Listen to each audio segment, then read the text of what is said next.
সুপ্রিয় শিক্ষার্থীবৃন্দ, কেমন আছো তোমরা? আশা করি সবাই ভালো আছো, নিরাপদে আছো। তো তোমাদের থার্ড ইয়ারের প্র্যাকটিক্যালের ডেট হয়েছে। তো করোনা ভাইরাসের কারণে দীর্ঘসূত্রিতা, অনেকদিন স্কুল কলেজ বন্ধ, যার কারণে তোমরা হয়তো ক্লাসগুলি করতে পারোনি এবং ভুলে গিয়েছো অনেক কিছুই। তো সেই লক্ষ্যে আমি আজকে তোমাদের সামনে মাইক্রোটমি নিয়ে হাজির হয়েছি। আসলে মাইক্রোটমি বলে থাকি আমরা, কিন্তু এটা আসলে আমরা কলাতাত্ত্বিক স্লাইড তৈরি, অর্থাৎ স্থায়ী স্লাইড প্রস্তুতি তৈরিকরণ বলা যেতে পারে। মাইক্রোটমি তো একটা মেশিন, যে মেশিনের সাহায্যে আমরা রিবনটাকে, ব্লকটাকে আমরা কেটে থাকি কলা সহ কাটার জন্য, যে আমরা বিশেষ একটা মাইক্রনে, অর্থাৎ 4 থেকে 6 মাইক্রন পর্যন্ত নিয়ে যে মেশিনের সাহায্যে আমরা কেটে থাকি, সেই মেশিনটার নাম হচ্ছে মাইক্রোটমি মেশিন। কিন্তু আমরা আসলে পুরো প্র্যাকটিক্যালটাকেই, পুরো প্রক্রিয়াটাকে আমরা বলে থাকি মাইক্রোটমি, তাই না? কিন্তু আসলে এটা হচ্ছে কলাতাত্ত্বিক স্লাইড প্রস্তুতকরণ। তো এটা আসলে প্রত্যেকটা ধাপে ধাপে নাম্বার রয়েছে এবং নাম্বার ক্যারি করা যায় এখানে। ব্লক তৈরি পর্যন্ত আসতে পারো যদি, তাহলে 5 মার্কস পাবে। তারপরে রয়েছে টিস্যু সেকশনিং রয়েছে, অর্থাৎ রিবন তৈরির যে প্রক্রিয়াটি সেই পর্যন্ত যদি আসতে পারো, সেখানে 4 মার্কস রয়েছে। এবং স্ট্রেচিং স্ট্রেচিং করতে পর্যন্ত যদি আসতে পারো, অর্থাৎ স্লাইডে তোলার পরে যে যে অ্যালকোহলিক যে গ্রেডেশন রয়েছে, সেই গ্রেডেশন ধৌত করার যে প্রক্রিয়াটা, স্ট্রেচিং পর্যন্ত আসতে পারলে সেখানে তোমরা 5 মার্কস পাবে। তারপরে হচ্ছে টিস্যু স্টেইনিং, অর্থাৎ ইউসিনের, জাইলিনের রঞ্জিতকরণ পর্যন্ত যদি তোমরা আসো, তাহলে আরো 4 মার্কস পাবে। এবং চিহ্নিত চিত্র যখন তোমরা অঙ্কন করবে, সেই চিহ্নিত চিত্রে তোমরা 3 মার্কস পাবে। এবং শনাক্তকারী বৈশিষ্ট্য লিখতে পারলে তোমরা 2 মার্কস পাবে। এবং যখন তোমরা শনাক্ত করতে পারবে যে আসলে এটা কিসের স্লাইড, এটা কি যকৃত, নাকি এটা ফুসফুস, নাকি এটা বৃক্ক, নাকি এটা পাকস্থলী, নাকি এটা ক্ষুদ্রান্ত্র, এটা যদি তোমরা চিহ্নিত করতে পারো, তাহলে তোমরা পুরো মার্কসটাই ক্যারি করতে পারবে। তো আসলে ব্লগ তৈরি পর্যন্ত আমাদের বেশ কতগুলি ধাপ অতিক্রম করতে হয় ব্লগ তৈরির আগে। যেমন আমাদের টিস্যুটাকে তৈরি করে নিতে হয়। তো টিস্যুটাকে তৈরি করার জন্য আমরা, সেটা যদি মেরুদণ্ডী প্রাণী হয়ে থাকে, মেরুদণ্ডী প্রাণীর স্তন্যপায়ীর যদি আমরা কোনো ইন্টেস্টাইন বা অথবা স্টমাক অথবা কিডনি অথবা লিভার নিয়ে থাকি, তাহলে আমরা কি করব, সেটাকে আমরা ভালো করে স্যালাইন ওয়াটারে, অর্থাৎ লবণ পানি দিয়ে সেটাকে ধৌত করব। লবণ পানিরও কিন্তু একটা মাত্রা রয়েছে, অর্থাৎ পানিতে আমরা 0.9% স্যালাইনিটি থাকবে। সেই পানিতে আমরা ওটাকে ভালো করে ধৌত করে নিব। ধৌত করে নিয়ে আমরা সেটাকে যে দ্রবণটা আমরা ব্যবহার করে থাকি, সেটা হচ্ছে বুয়েন্স যে দ্রবণ, সেই দ্রবণে আমরা সেটাকে রাখবো। এবং সেটা তৈরি করার জন্য আমাদের কয়েকটা কেমিক্যালের প্রয়োজন হয়। তোমরা আজকে করছিলে, আমি দেখছিলাম।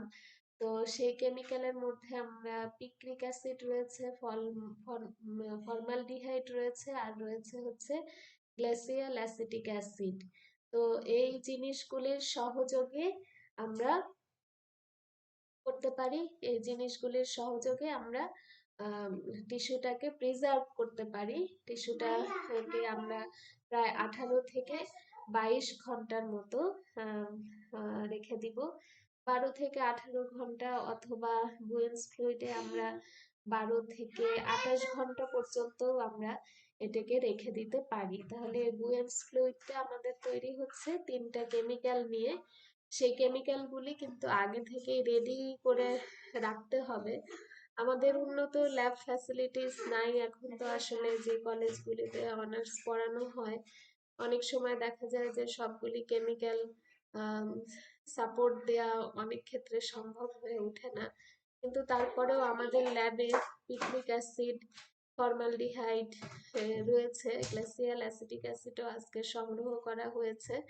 তো এর ভিতরে আমরা সেটাকে টিস্যুটাকে আমরা রেখে দিব এবং পরবর্তীতে কি করব, টিস্যুটাকে আমরা এই যে গ্লেসিয়াল অ্যাসিটিক অ্যাসিড, ফর্মালডিহাইড এবং পিক্রিক অ্যাসিডের যে দ্রবণটা, এটা থেকে আমরা আবার ধুয়ে নিব যাতে এই জিনিসগুলি অপসারিত হয়। তো পিক্রিক অ্যাসিড টিস্যুর মধ্যে গেলে স্লাইড কালো কালো স্পট দেখাবে মাইক্রোস্কোপে, যার কারণে টিস্যুর পানিটাকে অপসারণ করে নিতে হবে এবং এই জন্য বিভিন্ন গ্রেডের যে অ্যালকোহলগুলি প্রস্তুত করা রয়েছে আমাদের ডিপার্টমেন্টে প্রস্তুত করা রয়েছে, তোমরা নিজেরাই ওগুলি প্রস্তুত করেছো, যেমন 30% অ্যালকোহল, 50% অ্যালকোহল, 70% অ্যালকোহলিক দ্রবণে এগুলিকে পরিষ্কার করতে হবে। ঠিক আছে, পরিষ্কার করে আমাদের ব্লক তৈরির উদ্দেশ্যে ধারালো কিছু দিয়ে আমাদের সেই ব্লকগুলি অর্থাৎ সেই টিস্যুগুলি আমাদের ছোট ছোট করে কেটে নিতে হবে। এবং তারপরে আমাদের কি করতে হবে, ক্লিয়ারিং ইন জাইলিনে সেটাকে পরিষ্কার করতে হবে, অর্থাৎ অ্যালকোহলে যে আমরা ধুবো, অর্থাৎ picric acid, formaldehyde, glacial acetic অ্যাসিডকে মুক্ত করার জন্য আমরা অ্যালকোহলিক দ্রবণে সেটাকে পরিষ্কার করার পরে আবার ওটাকে অ্যালকোহল থেকে মুক্ত করার জন্য আমরা জাইলিন দ্রবণে আমরা সেটাকে আবার পরিষ্কার করব।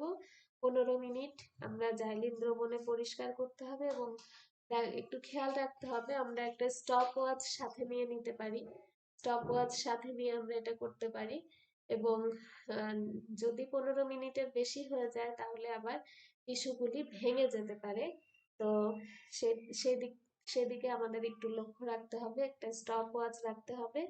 এবং তারপরে জাইলিন এবং প্যারাফিন ওয়াক্সের মিশ্রণের সম্পৃক্ত দ্রবণে এটাকে আবার 45 মিনিট টিস্যুগুলিকে রাখতে হবে, এতে করে টিস্যুর যে ইন্টারসেলুলার যে স্পেসগুলি আছে টিস্যুর ভিতরে সেটা ওয়াক্স দ্বারা পূর্ণ হয়ে যাবে।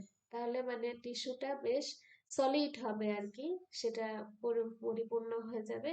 তারপরে আমরা ইনবিডিং করব, যেটা যে ইনকিউবেটরের মধ্যে আগে থেকেই আমরা ওয়াচ গ্লাসে কি করব, গলানো প্যারাফিন ওয়াক্স, এগুলি আমাদের ডিপার্টমেন্টে রয়েছে প্যারাফিন ওয়াক্স, এগুলি ভালো মানের ওয়াক্স আর কি, সেটাকে আমরা রেখে দিব, টিস্যুগুলি দিতে হবে এবং ইনকিউবেটরের তাপমাত্রা অবশ্যই 58 ডিগ্রি সেন্টিগ্রেড হতে হবে এবং টিস্যুগুলো যাতে অতিরিক্ত তাপে নষ্ট হয়ে না যায় সেই দিকেও আমাদের খেয়াল রাখতে হবে।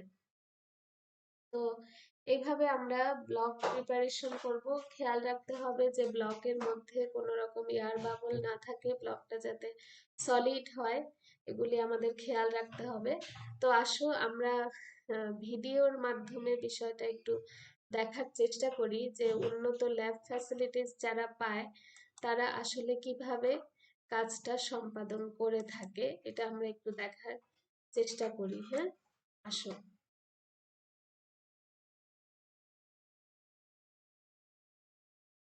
দেখতে পাচ্ছ ফিক্সিং টিস্যু, ফিক্সেশনের জন্য আমরা প্রিজার্ভ টিস্যুটাকে একটা স্ট্রাকচারে নিয়ে আসব। দেখতে পাচ্ছ তারা টিস্যুটাকে কাটছে, কাট ইনটু 1 সেন্টিমিটার কিউব। আচ্ছা, কাটা হলো। এখন এটাকে 10% ফরমালিনে এটাকে প্রিজার্ভ করছে তারা, 24 থেকে 28 আওয়ার্স। আচ্ছা, তারপরে ইমবেডিং টিস্যু, ইমবেডিং এ যাচ্ছে।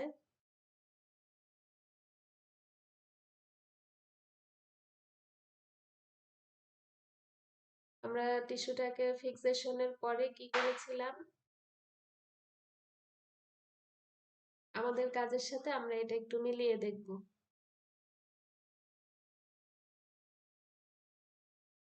আচ্ছা, তারা এখন এটাকে ডিহাইড্রেশনের জন্য পানি যাতে অর্থাৎ ওই যে গ্রেডেশন তারা অ্যালকোহলিক দ্রবণগুলিতে আহ ধুয়ে ফেলবে আর কি, যাতে ফরমালিন টা মুক্ত হয়। এবং ওই যে বললাম আমরা যে পিক্রিক অ্যাসিড, ফর্মালডিহাইড এগুলি থাকলে টিস্যুগুলি কালো হয়ে যায়, কালো কালো দাগ পড়ে। এই যে এখানে বিভিন্ন গ্রেডের যে অ্যালকোহল আছে, সেই অ্যালকোহলে তারা টিস্যুটাকে ওয়াশ করে নিচ্ছে। তাদের সিস্টেমগুলি উন্নত মানের ল্যাব ফ্যাসিলিটিস থাকার কারণে অটোমেটেড ভাবেই সেটা হচ্ছে। স্টেপ 3 ব্লকিং, তারা এখন ব্লকিং এ চলে গিয়েছে। টিস্যুগুলি কিন্তু ধৌত করা, ওয়াশ করা হয়ে গিয়েছে, অর্থাৎ অ্যালকোহলিক যে দ্রবণে সেগুলি পরিষ্কার করেছে। এখন কিন্তু তারা মোম নিল, গলানো মোম নিল। গলানো মোমের মধ্যে warm forceps and place the মোল্ডের মধ্যে তারা কিন্তু দিয়ে দিচ্ছে টিস্যুটাকে, ঠিক মিডলে দিল। তোমরাও তাই করবে। আমরা তো বোর্ড বানাই, আমাদের কাগজের বোর্ড বানানোরই সিস্টেম, কিন্তু ওরা প্লাস্টিকের ছোট ছোট পাত্র ব্যবহার করছে। চিলড ওয়াটার, ঠান্ডা পানিতে রাখছে। Block containing specimen, specimen contain করছে সেই ব্লকটাকে ঠান্ডা পানিতে কিছুক্ষণ রাখলো। এবার সেকশনিং, সেকশনিং দ্য স্পেসিমেন। তোমরা জানো ব্লক তৈরির পরে সেকশনিং এ মার্কস রয়েছে। মেশিনে, মাইক্রোটমি মেশিনটাও তাদের বেশ ভালো, মেশিনে সেট করে তারা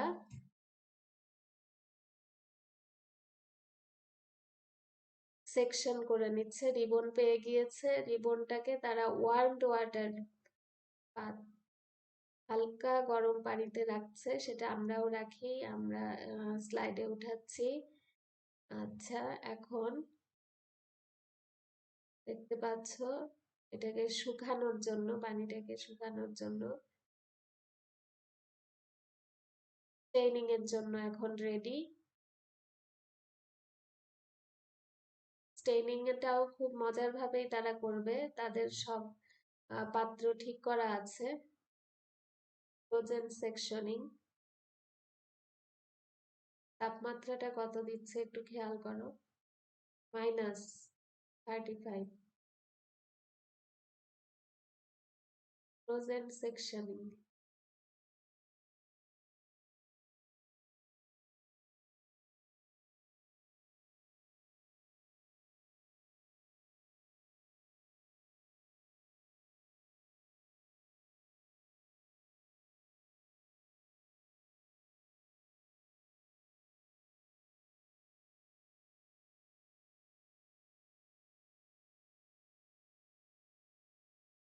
rapid diagnosis of fresh tissue,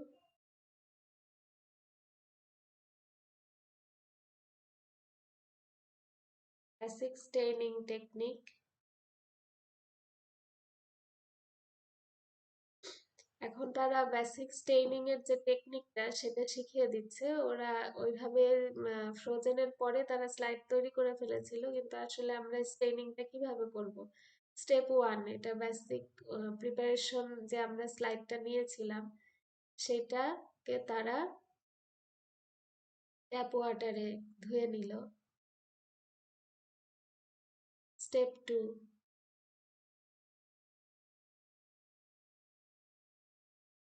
buffer stains solution to highlight different structure হচ্ছে হিমাটোজাইলিন, ইউসিন। Stain tissue with হিমাটোজাইলিন, 10 minutes।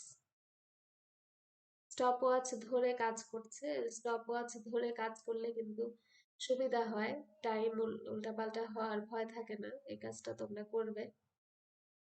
হিমাটোজাইলিন শেষে তারা tap water between the stage, তারা এটা একটু ধুয়ে নিবে, ধুয়ে নিচ্ছে দেখতে পাচ্ছ। আচ্ছা, এরপরে Tissue is colorless in acid alcohol until the uh, neutralize the pH with alkaline tap water. পিএইচটাকে নিউট্রালাইজ করার জন্য একটু ঈষৎ ক্ষারীয় পানিতে তারা এটাকে ওয়াশ করে নিল। তারপরে using 10 second to stain cytoplasm collagen and muscles fibre red, অর্থাৎ সাইটোপ্লাজম কোলাজেন এবং মাসলস ফাইবারগুলি যাতে রেড হয় এই জন্য তারা ইউসিনে 10 সেকেন্ড রেখে দিল। আচ্ছা, রেখে দেওয়ার পরে এটাকে ট্যাপ ওয়াটারে খুব আস্তে ছাড়ছে, খেয়াল করেছো পানির ফোর্সটা। Between each stage you use a microscope to check for correct level. Correct level এ এটা unstained section এরকম হয়েছে, undifferentiate section, differentiate section এরকম হয়েছে এবং section stained with USN only.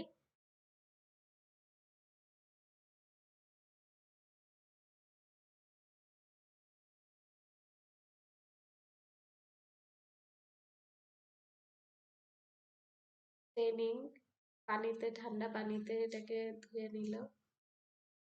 Dehydrate section with ascending grades of alcohol.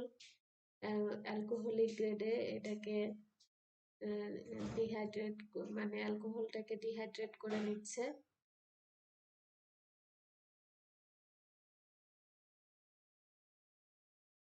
Clearing agent 15 minutes remove all tracks of alcohol. সমস্ত ধরনের অ্যালকোহলকে remove করার জন্য 15 মিনিটস এটাকে ওয়াশ করা হলো। এবং অ্যাড সিনথেটিক মাউন্টেন্ট ডিপিএক্স কভার স্লিপের উপরে এটা দিয়ে তারপরে স্লাইডের উপরে তারা সুন্দর করে বসিয়ে দিবে যাতে কোনো রকম এয়ার বাবল না থাকে। টেকনিকটা ফলো করো তোমরাও যাতে এইভাবে নিখুঁতভাবে কাজটা করতে পারো। আমাদের হয়তো বা এরকম ভালো ল্যাব ফ্যাসিলিটিস নাই কিংবা এত ভালো ইকুইপমেন্ট আমাদের নাই, তারপরেও কাজের ক্ষেত্রে আমরা যদি একটু সাবধানতা অবলম্বন করে এইভাবে মাইক্রোটমির কাজটা সম্পন্ন করি তাহলে আমার মনে হয় যে বেশ ভালোভাবেই তোমরা বিষয়টা উতরে যেতে পারবে। তো সবাই তোমরা ভালো থাকবে। পরবর্তীতে আমি ধাপে ধাপে ডাইকোটোমাস এবং পরীক্ষাগারে যে অক্সিজেন এবং কার্বন ডাই অক্সাইড প্রস্তুতি আছে এই বিষয়গুলিও আমি ক্লাস নিব যাতে এগুলি নিয়ে তোমাদের কোনো রকম ঝামেলা না হয়। ব্লাড প্রেশার এবং রক্তের গ্রুপ নির্ণয় সম্পর্কেও আমি তোমাদেরকে পর্যায়ক্রমিকভাবে আমি পড়াবো।